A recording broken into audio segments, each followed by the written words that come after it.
Atekera no Teso yoga, Ikakiror erai Apio Consolate, Okiror Auriat no Katakwi district, Ikokena Tekera na Tuba. The Atuba people are believed to be a subdivision of the Igoria clan.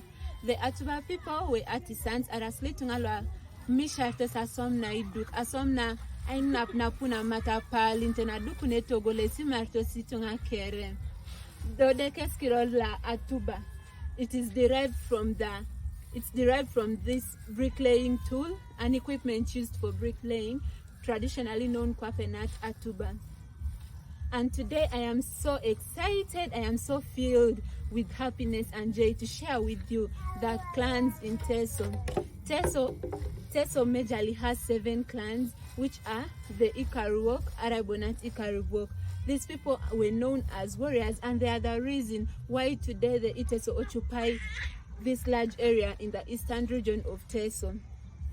These people, their name proclaims triumphant, like they were triumphant warriors. They would never fight and lose. They are the reason why today we occupy this land. The Ikaruwok were warriors. They were fighters. It consisted of strong people. The Iteso are so strong in that they fought different people. They pushed people far out of these lands, and their lands stretch all the way from Katakwi up to Katakwi, Serere, Bukedia from this side, and actually others crossed over to Tororo and others crossed over to Kenya.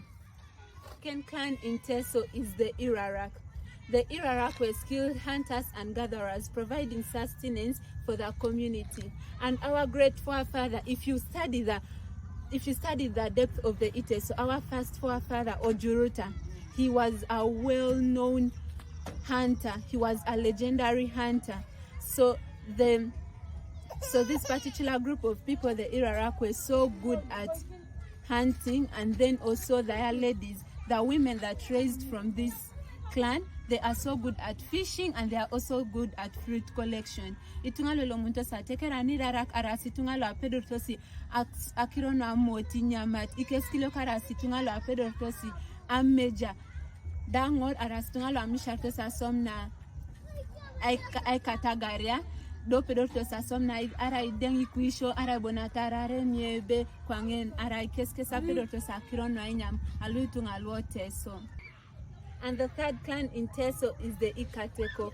Ikatekok, these people's name, it is derived from a traditional word atikokin. Atikokin in English translates to resolving conflict, like they had a way of preventing conflict. So this clan majorly raised the administrators, it raised the mediators.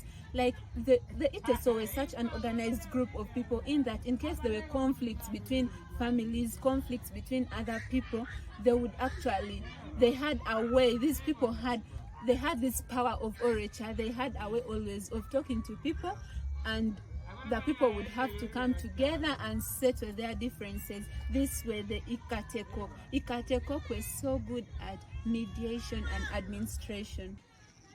The fourth Ateker in Teso is the Ikomolo.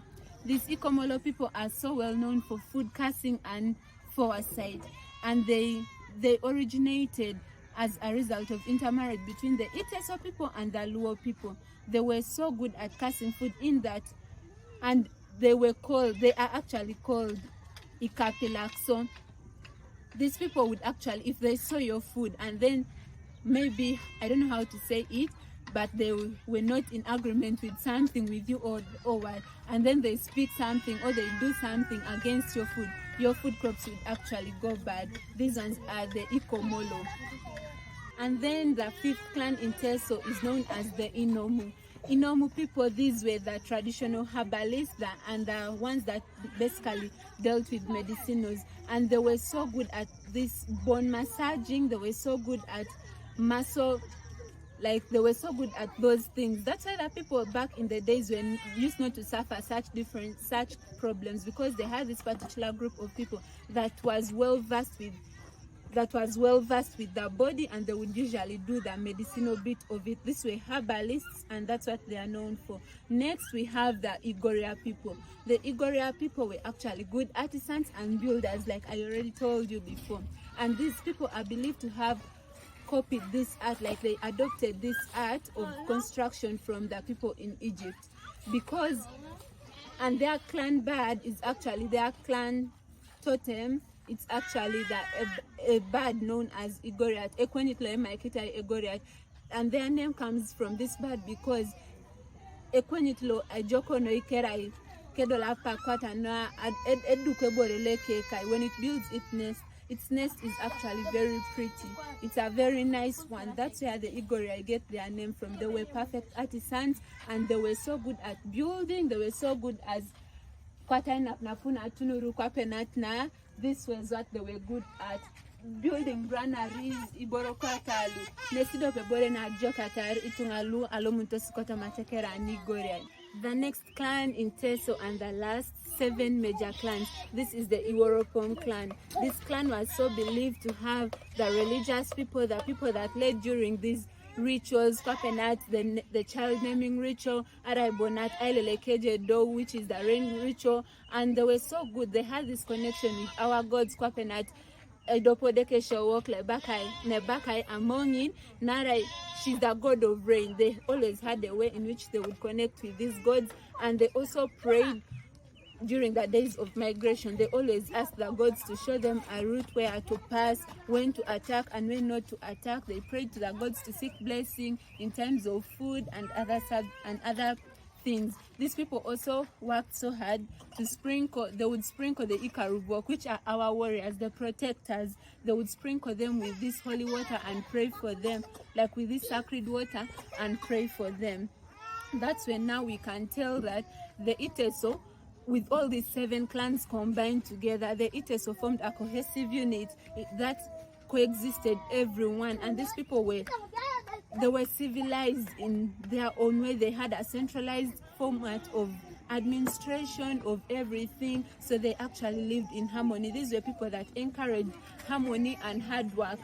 And I am so proud of the Iteso because of this. And fun fact is, the development of clans started in the 6th generation of the Iteso development. Yeah, and I encourage everyone today to be proud of their culture, and let's coexist. Kwape iduo duk eyala manoi emuria koliai.